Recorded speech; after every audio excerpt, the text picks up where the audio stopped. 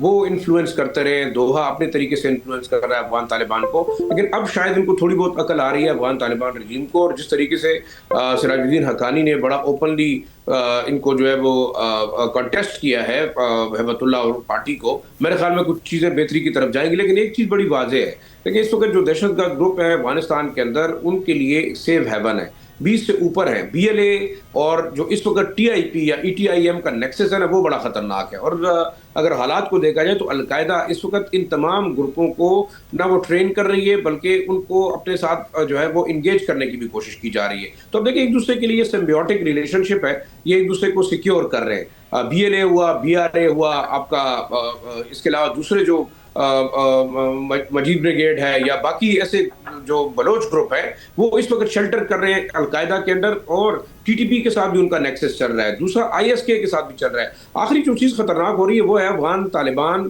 کے جو فائٹرز ہیں وہ اپنی لیڈرشپ سے بڑے ناراض ہیں, اور وہ ان گروپوں کے اندر شامل ہو رہے ہیں جو مزید خطرات بڑھا رہے ہیں. اور دوسرا دیکھیں $7.2 بلین کا جو اسلحہ موجود ہے, اس میں 162 کے قریب طیارے اور ایون ہیلی کاپٹرز موجود ہیں. آپ دیکھیں تقریباً کچھ 7,80,000 سے زائد مختلف قسم کے ویپنز ہیں, اور یہ ویپنز آپ کو کرائے پہ دستیاب ہیں, آپ کو رینٹ پہ دستیاب ہیں, اور تقریباً 80% of these weapons are with warlords. تو میرے خیال میں یہ دیکھیں اوور آل اس جگہ کو امریکہ نے بڑی ٹیکٹفلی جان بوجھ کے جو ہے وہ اس کو وولیٹائل رکھا ہے. اور آپ دیکھیں جس طریقے سے جہاز بھر بھر کے پیسے بھیجے جا رہے ہیں, تو آپ کے خیال ہے کیا افغان طالبان رجیم آن بورڈ نہیں ہے؟ 7 امریکن کمپنیاں اس وقت افغانستان کے اندر ان کو نئے ٹھیکے دیے گئے ہیں افغان طالبان کے رجیم کے دوران. اور ایک اور آپ کو بڑی خبر دوں, وہ ہے آپ جتنے منرل کے ایکسپلوریشن کے ٹھیکے دیے جا رہے ہیں یا افغانستان کے اندر ڈیولپمنٹ کے ٹھیکے دیے جا رہے ہیں, اس میں بڑی بھاری مقدار میں کمیشن اوپنلی مانگا جا رہا ہے, 30 سے 40%. اور وہ کمیشن آپ نے جمع کرانا ہوگا جا کے مختلف مدارس کے اندر ان مدرسوں کو سپورٹ کرنے میں. تو میرے خیال میں یہ سمجھتا ہوں کہ ایک بڑا خطرناک قسم کا نیکسس بن گیا ہے, اور یہ جو کرپشن حامد کرزئی اور اشرف غنی کے دور میں ہوئی ہے, اس سے زیادہ اس وقت افغان طالبان کے جو کمانڈرز ہیں وہ لوٹ رہے ہیں افغان دولت کو. یہ مزید میرے خیال میں خطرناک ثابت ہوگا. رائٹ, تھینک یو سو مچ شاہ صاحب, آپ کا شکریہ ادا کریں. آمنہ ایک میں آخری میں بات کر دوں, آمنہ ایک جو پاکستان کو جو پریشان کر رہا ہے نا معاملہ, یہ $7 بلین کا جو اسلحہ چھوڑ کے گئے ہیں, اس میں اب لیٹسٹ وہ ڈرون جو دیے گئے تھے بنو میں, ڈیرہ اسماعیل خان میں, باقی جگہوں پہ کہا جاتا ہے دن میں علیحدہ حملے ہوتے ہیں, رات کو ڈرون حملے کیے جاتے ہیں, جس کا پاکستان کی جو سیکورٹی ایجنسیز ہیں ان کے پاس اس کا توڑ نہیں ہے. اس وجہ سے بڑی پریشانی ہے کہ اس کو کیسے کاؤنٹر کیا جائے. جی رائٹ, ہم ایک بریک کی جانب آپ کا شکریہ ادا کرتے ہیں. احتشام صاحب ساتھ رہیں گے.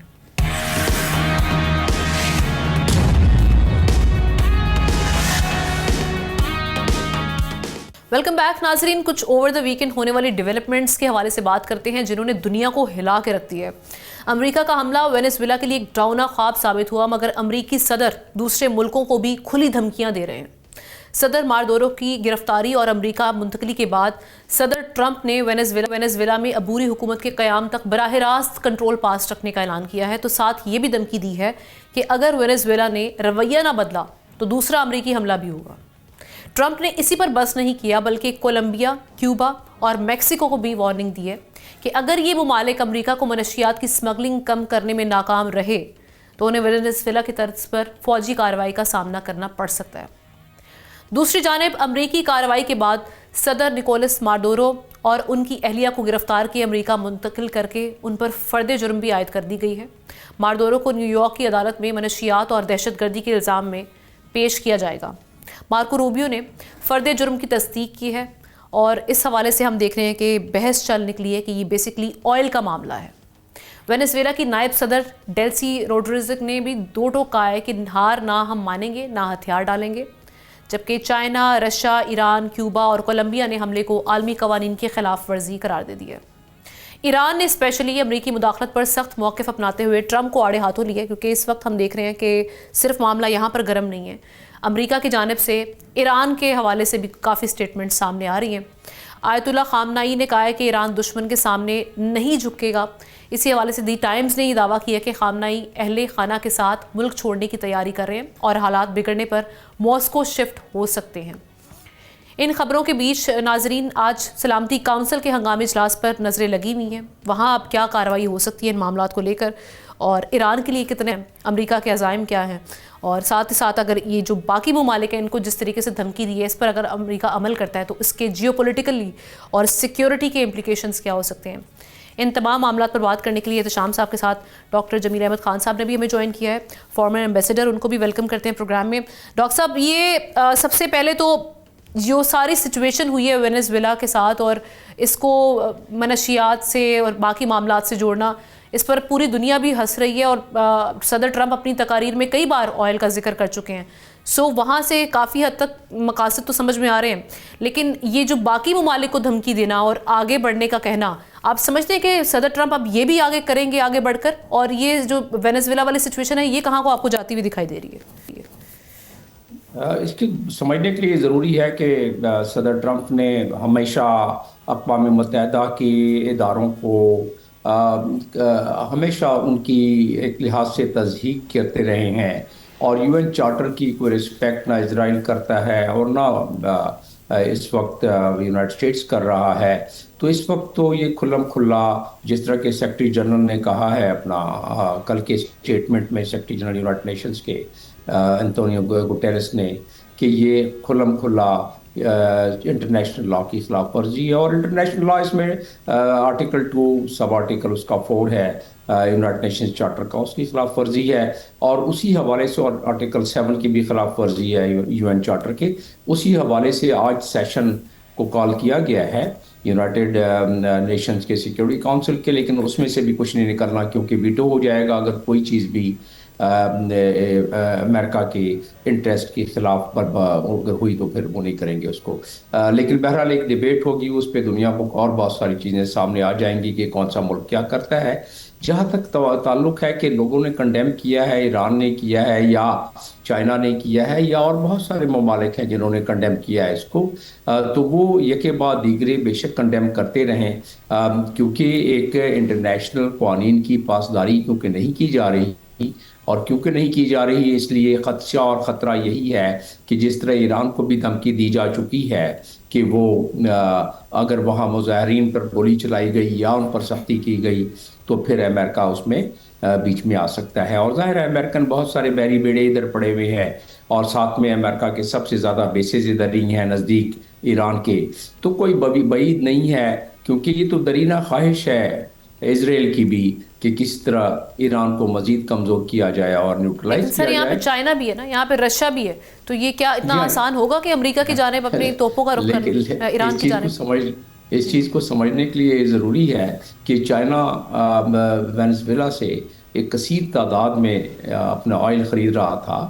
رشیا ان کا شروع سے ایک ان کے ساتھ بڑے بہترین اور سب سے زیادہ تعلقات رہے، لیکن اب تک انہوں نے کچھ نہیں کیا ہے، نہ چائنا نے نہ رشیا نے. کیونکہ رشیا کا تو سمجھ میں آتی ہے کہ رشیا اگر یہ کرے تو رشیا کے اپنے جو 20% انہوں نے یوکرین پہ قبضہ کیا ہے، مزید 80% بھی کرنے جا رہے ہیں اگر یوکرین ان کے ٹرم پہ نہیں آیا تو ایسی صورت میں یہ رشیا کا تو سمجھ میں آتی ہے بات. لیکن چائنا کیونکہ بہت کوائٹ ڈپلومیسی سے کام لیتا ہے، وہ کہاں تک اس چیز کو برداشت کر لے گا. نہ صرف چائنا ہے، دیکھیں اس میں چائنا کے علاوہ کولمبیا نے بھی اس پہ مذمت کی ہے، کیوبا کو بھی دھمکی مل گئی ہے، کولمبیا کی صدر کو ڈائریکٹ دھمکی مل گئی ہے پرسوں اور کل بھی. چلی، ایران اور میکسیکو کو بھی اندر تھریٹ ہے. جرمنی نے بھی اس کی مخالفت کی ہے. کینیڈا نے دبے الفاظ میں کہا ہے کہ انٹرنیشنل قوانین کی پاسداری ہونی چاہیے لیکن وہاں جمہوریت آنی چاہیے. آسٹریلیا ہو گیا، ساؤتھ افریقہ نے بڑے دبنگ طریقے سے کیا، اور دوسرے ممالک ہیں. تو اس کا مطلب یہ تو نہیں ہوا کہ یونائٹڈ اسٹیٹس اس بات سے باز آ جائے. امریکہ چاہے گا اور ڈونلڈ ٹرمپ خاص طور پر چاہیں گے کہ اپنی اکانومی کو تھوڑی بہتر کریں، اور یہ جو اس وقت ڈرفٹ ہو رہا ہے اکنامک طاقت کے توازن کا، اس کو جتنا روک سکتے ہیں روک سکیں. اور اس کے لیے ان کے پاس ایک ہی چیز ہے جو دنیا کی سب سے بڑی فوج ان کے پاس ہے، جس کا کہ دنیا میں سب سے بڑا بجٹ ہے. جب تک چائنا اور رشیا اس کے مقابلے میں آئے، جس میں ابھی چند برس لگیں گے، حالانکہ چائنا نے بہت سارے معاملات میں بہت زیادہ ترقی کر لی ہے اپنی عسکری ہتھیاروں اور اوزار میں، لیکن ابھی اس میں کچھ تھوڑا سا ٹائم مزید لگے گا. اس دوران میں اپنے ڈھلکتی ہوئی جو ایک گرفت ہے دنیا پر اکانومی میں، اس کو روکنے کے لیے اس قسم کے اور منظرنامے ہمیں دیکھنے کو ملیں گے. چاہے وہ ایران کا معاملہ تو مزید ایک اور گمبھیر ہو جاتا ہے کہ اسرائیل کی، جیسا میں کہہ رہا تھا، کہ بڑی درینہ خواہش ہے کہ مزید نیوٹرلائز کریں ایران کو. لیکن ان پالیسی سے صدر ٹرمپ کے لیے امریکہ میں کتنی مخالفت پیدا ہو جائے گی اور ان کے لیے کتنی مشکلات کھڑی ہو سکتی ہیں، اس کا بھی میں آپ سے جواب لیتی ہوں. لیکن میں احتشام صاحب سے بھی اس پہ ذرا کامنٹ لے لوں. احتشام صاحب، آپ کو ان ممالک کے لیے آگے کیا منظرنامہ دکھائی دے رہا ہے؟ کیوبا، میکسیکو، کولمبیا، جن کو انہوں نے دھمکی دی ہے، اور اس کے بعد ایران کے لیے آپ کس حد تک خطرات سمجھتے ہیں؟ کیونکہ آپ بھی اس سے واقف ہوں گے. ایلون مسک بہت قریبی ہیں ٹرمپ صاحب کے، اور ان کا ٹویٹ آنا مارکو روبیو کی تصویر کے ساتھ کیپشن، اور انہوں نے کہنا آئی اگری ود دیٹ، کہ وہ ان کو وہ شاہ آف ایران آنے والے دنوں میں نظر آ رہے ہیں. جی دیکھا آمنہ ون لائنر ایران کے بارے میں تو یہ ہے کہ وہ رویہ ان کا شدید تر ہوتا چلا جائے گا، کیونکہ جس طرح آپ نے دیکھا کہ انہوں نے ریزسٹنس پٹ اپ کر رہے ہیں ابھی 12-14 شہروں میں، جس طریقے سے ہیومن رائٹس وائلیشن ہو رہی ہیں وہ مہنگائی کے خلاف، خاص طور پہ اس پہ جو امریکہ کا ریئیکشن، امریکہ کہتا ہے ہم فزیکلی وہاں پہنچ کے جناب ان کو بچانے کی کوشش کریں گے. تو وہ تو ایک ایران کے خلاف تو رجیم چینج کرنے میں ابھی تک کامیابی نہیں ہوئی، لیکن ان کے ساتھ تو وہ جو بھی جس حد تک کر سکتے ہیں وہ کریں گے، چاہے اسرائیل کے ساتھ مل کر کریں چاہے اپنے طور پہ کریں. بے شک وہ کہتے رہیں ایران والے کہ جی اب اپنا ایٹمی پروگرام جاری رکھیں گے تو وہ کبھی بھی جاری رکھ نہیں دیں گے. تو میرا خیال ہے مجھے یہ کہنے میں کوئی عار نہیں کہ ایران کے لیے مشکلات ہی ہوں گی. دیکھیں ہم نا اس وقت جو وینزویلا کی صورتحال ہے نا، ڈاکٹر صاحب نے اس پہ باتیں کی ہیں، کچھ چیزیں جس طرح انٹرنیشنل میڈیا کو دیکھیں، بہت سارے آرٹیکل اوپر نیچے آئے اس میں، تو یہ تو بڑا واضح طور پہ لگ رہا ہے کہ بڑی پلان کر کے کئی مہینوں کے بعد یہ کارروائی کی گئی. ادروائز آپ دیکھیں $50 ملین ہیڈ بنی رکھی گئی تھی، موڈورو جو وزیر اپنا صدر ہے، کہ ان کو گرفتار کر کے جو مدد دے گا اس کو $50 ملین دیں گے. وہ ایسا نہیں ہوا. ابھی دو باتیں ہوئی ہیں. ایک تو جو خبریں ہیں کہ جی اندر سے وہ جو سہولت کاری ہوتی ہے جس کا ہم بھی شکار ہیں افغان وار کے حوالے سے، اندر سے لوگوں نے سپورٹ کیا. دوسرا ہم نا یہ بڑا واضح طور پہ میں آپ کو بتاؤں جو میں سمجھ پائیں، یہ باقاعدہ ڈیل کے ذریعے سب کچھ ہوا ہے. یہ بیانات کی حد تک ہوگا، وائس پریزیڈنٹ جو ہیں وہ بیان دیتی رہیں گی، اور یہی جناب وزیر دفاع اور وائس پریزیڈنٹ بالکل لوپ میں ہیں، ان کو لے کے یہ کارروائی کی گئی. ادروائز مجھے آپ بتائیں کہ چلیں بڑے جہاز تو حملے کریں تو ہمیں ہیلی کاپٹر جب حملہ کرنے جاتا ہے وہ تو بڑی نیچی اڑان پہ ہوتا ہے، اس کو تو آسانی کے ساتھ آپ ٹارگٹ کر سکتے ہیں. نہیں ہوا. اتنا فورٹیفائڈ قسم کا ان کا محل تھا، کہتے ہیں ٹنوں اس میں لوہا لگا ہوا تھا، اس کو توڑ کے اس طرح چلے جانا اتنا آسان نہیں. ایک تو مخبی کی گئی رات کو 2 بجے، بیچارے سلیپر میں ان کی بیگم کو اٹھا کے وہ لے کے چلے گئے. کیوں ہوا؟ پہلی تو بات ہے ہم نے یہ بات بڑے واضح طور پہ ہمیں میرا خیال ہے سمجھ آنی چاہیے، اور ڈاکٹر صاحب ہم سے زیادہ سمجھتے ہیں کہ ویسٹرن ہیمسفیئر میں کسی صورت میں بھی امریکہ جو ہے نا وہ نہیں چاہے گا کہ چائنا اور رشیا کا انفلوئنس ہو. ابھی 2 باتیں کرنے جا رہے ہیں. ایک تو یہ ہے کہ دیکھنے چائنا اور رشیا کا وہ اسلحہ کہتے ہیں ٹوٹل بند ہوگا. دوسرا جو ڈاکٹر صاحب بھی بات کر رہے ہیں کہ وہ اپنی اکانومی کو بہتر کرنے کے لیے جس حد تک بھی جا سکتے ہیں نا وہ جائیں گے، اس کو ویپنائز کریں، اکانومی کو، ہتھیار کو وہ کریں گے. ابھی یہ ہوا کیا ہے دیکھیں، لڑائی جو شروع ہے نا، اب نمبر 1 پیدا کرنے والا تیل ہے، اور یہ ہارڈ کروڈ آئل جو ہوتا ہے نا، ہیوی کروڈ آئل، وہ یہیں پہ زیادہ بنتا ہے. اس کے لیے امریکن نے ماضی میں 3-4 اسٹیٹس میں، خاص طور پہ ٹیکساس اور لوزیانہ میں ایک اسپیشل قسم کی ریفائنری بنائی تھی. اب جب سے جھگڑا ایک عرصے سے ان کا چل رہا ہے، وہ ریفائنریز بند ہے. امریکن کمپنیوں کو نقصان ہو رہا ہے، وہاں پہ نوکریوں کے مسائل پیدا ہوئے. اس وجہ سے ایک تو یہ لگ رہا تھا کہ یار امریکن کمپنیوں کے انگریڈینٹس دوبارہ لائی جائے. ایک وہ کیا. اسلحہ جو ہے نا وہ چائنا سے لے رہے تھے، رشیا سے لے رہے، اس کو بلاک کیا. اور میرا خیال ہے ڈاکٹر صاحب اس کا بھی آپ بعد میں ضرور جواب دیجیے گا. مجھے تو لگتا ہے ہم نا یہ چائنا اور رشیا کے لیے تو جس کو کہتے ہیں انہوں نے اوپن دعوت دے دی ہے پریزیڈنٹ ٹرمپ نے کہ بھئی تم جو کرنا ہے جلدی سے یوکرین میں کرو، ہم تمہارے ساتھ ہیں انڈائریکٹلی. یہی چائنا کو انہوں نے کہہ دیا ہے. اب چائنیز کا ریئیکشن آپ نے دیکھ کیا ہے، وہ کہتے ہیں جی ہم نہیں سمجھتے کہ ہمارے اس مسئلے پہ کہ امریکہ کے ساتھ تعلقات خراب ہوں گے. اب کہنے والے لوگ یہ کہہ رہے ہیں کہ جس طریقے سے تائیوان میں پچھلے 4 مہینوں سے نیول ایکسرسائز ہو رہی ہیں، وہ تو چائنیز کسی صورت میں بھی آپ دیکھنے وہ وہاں جائیں گے. اور یہ ان کے لیے میسج ہے اپنا امریکہ کی طرف سے کہ جی کر لے جو کرنا. ادھر انہوں نے جاپان، کوریا، فلیپین کو کہہ دیا، ایک ہاتھ اٹھا دیے پریزیڈنٹ ٹرمپ نے کہ جی میں ذمہ داری نہیں لیتا، اپنی جناب آپ خود ہی اپنا دفاع کا بندوبست کریں، جو انہوں نے نیٹو کے ممالک کو کیا ہے. تو ان کا تو بڑا واضح طور پہ ایک موڈ ہے پریزیڈنٹ ٹرمپ کا. باقی آپ دیکھ لیں امریکہ میں تو کہنے کے لیے تو اپنا مخالفت ہے. 3 لوگوں کی مخالفت سامنے آئی ہے. ایک آپ نے دیکھیں برنی سینڈرز ہیں، وہ جو لیفٹسٹ لینیت کے سینیٹر ہیں، ایک انہوں نے بات کی ہے.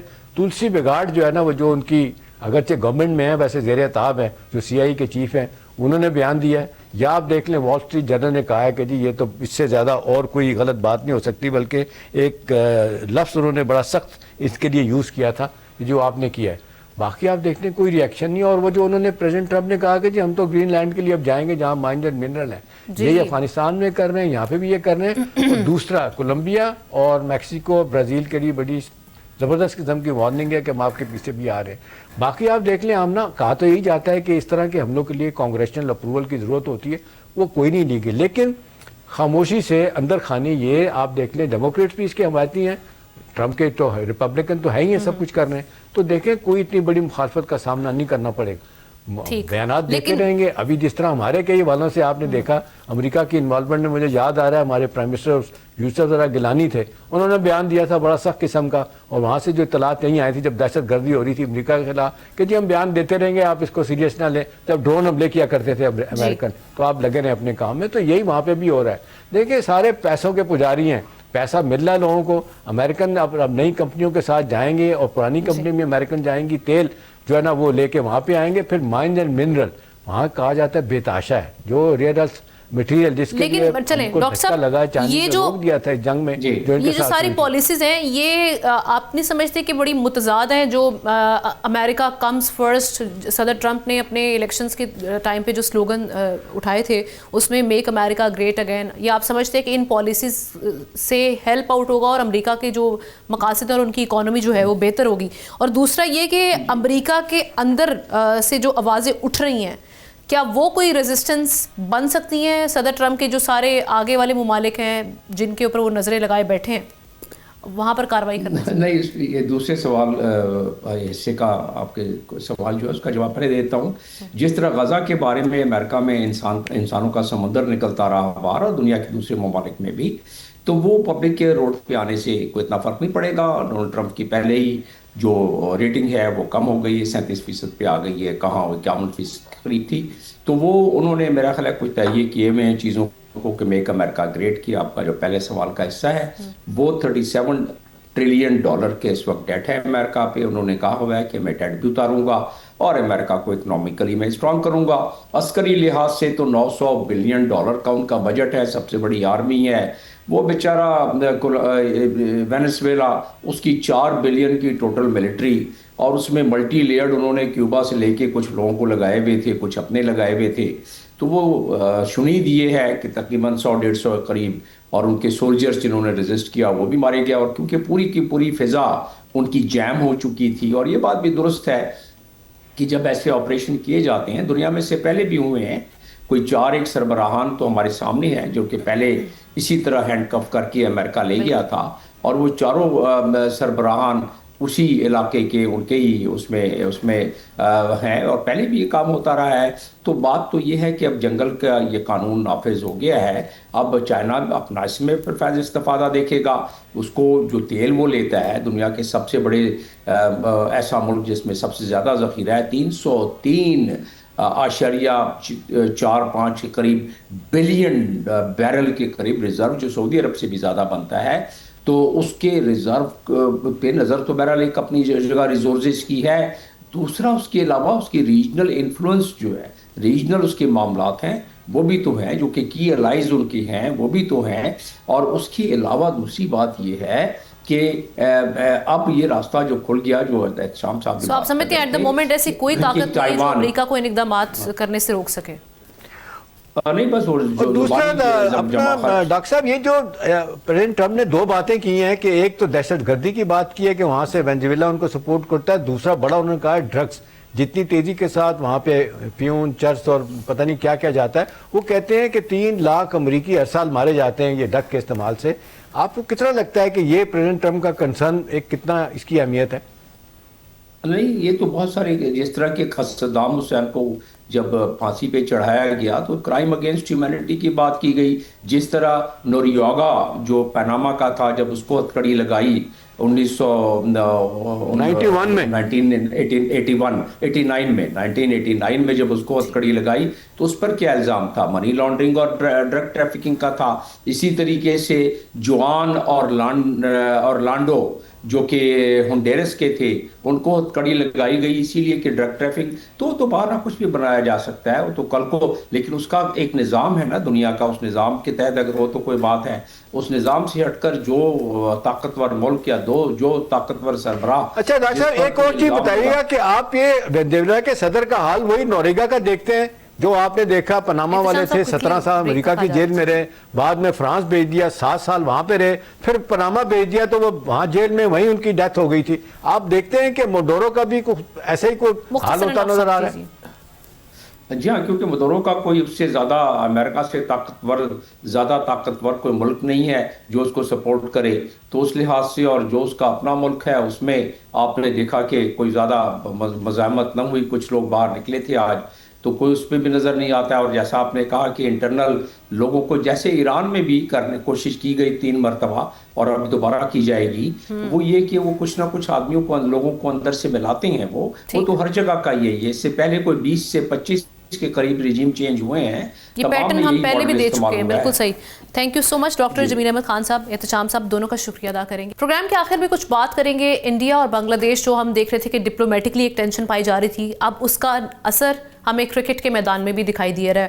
اور وہ اس طریقے سے ناظرین کہ بھارت اور بنگلہ دیش کے درمیان بڑھتی کشیدگی کے پیش نظر بنگلہ دیش نے اعلان کیا ہے کہ وہ اپنے T20 ورلڈ کپ کے میچز بھارت میں نہیں کھیلے گا. بنگلہ دیش کے اس انکار نے کرکٹ کے میدان میں ایک نیا تنازع کھڑا کر دیا ہے، جس پر ICC کا رد عمل بھی سامنے آ گیا ہے. یہ کہانی اس وقت پلٹی جب مستفیض الرحمان کو IPL کی ایک ٹیم سے نکال دیا گیا اور BCB نے سیکیورٹی اور بھارتی تعصب پر سوال اٹھایا. بنگلہ دیش نے اپنے T20 world cup matches Bharat کے بجائے سری لنکا منتقل کرنے کی باضابطہ درخواست کر دی ہے. ICC کے مطابق وقت کم ہے، فیصلہ فوری ہوگا، مگر یہ اتنا آسان کام نہیں. شیڈیول بدلا تو گروپ C متاثر ہوگا، جہاں انگلینڈ، ویسٹ انڈیز، نیپال اور اٹلی بھی میدان میں ہے. سپر 8 کی کوالیفیکیشن کی صورت میں مسئلہ گھمبیر ہو سکتا ہے. دوسری جانب بھارتی میڈیا کی غیر ذمہ دارانہ رپورٹنگ کی باؤنسر بازی نے ماحول کو مزید گرما دیا ہے. بھارتی تعصب، انتہا پسندوں کی دھمکیاں اور کھیل سے باہر کے دباؤ نے اس ٹورنامنٹ کو سیاست زدہ کر دیا ہے. اور یہ ساری سچویشن کافی سملر ہے، کیونکہ یہ معاملہ بھارت نے ہی شروع کیا تھا پاکستان کے ساتھ کہ ہمارے جو میچز ہیں وہ نیوٹرل وینیو پہ ہونے چاہیے. پاکستان کے ساتھ ہم پاکستان میں میچ نہیں کھیلیں گے، اور جس طرح سے بڑے جو ایونٹس ہیں ان کو روئن کرنے کی بھارت کی کوشش کی گئی، اب وہی چیز ہم ان کے سامنے دیکھ رہے ہیں آتی ہوئی، اور یہ بنگلہ دیش کی جانب سے آیا ہے. تمام matches neutral wicket Sri Lanka میں پاکستان کھیل رہا ہے، جہاں معاہدے کے تحت کھیل ہی فیصلہ کرے گا. اگر ہم بات کریں بنگلہ دیش اور بھارت کے درمیان، یہ تنازع صرف ایک ٹورنامنٹ کا نہیں، اسپورٹس مین اسپرٹ کا بھی امتحان ہے. پہلے صرف پاکستان بھارت کے تعصب کا نشانہ بنا تھا، اب بنگلہ دیش کو بھی شکایت ہو رہی ہے. لیکن سوال یہی ہے کہ ICC بھارت کی اس علاج کب کرے گی؟ اس حوالے سے کامنٹ سیکشن میں جا کے آپ اپنی رائے کا اظہار کر سکتے ہیں. ہمیں پروگرام سے اجازت دیجیے، انشاءاللہ کل ملاقات ہوگی. اللہ حافظ.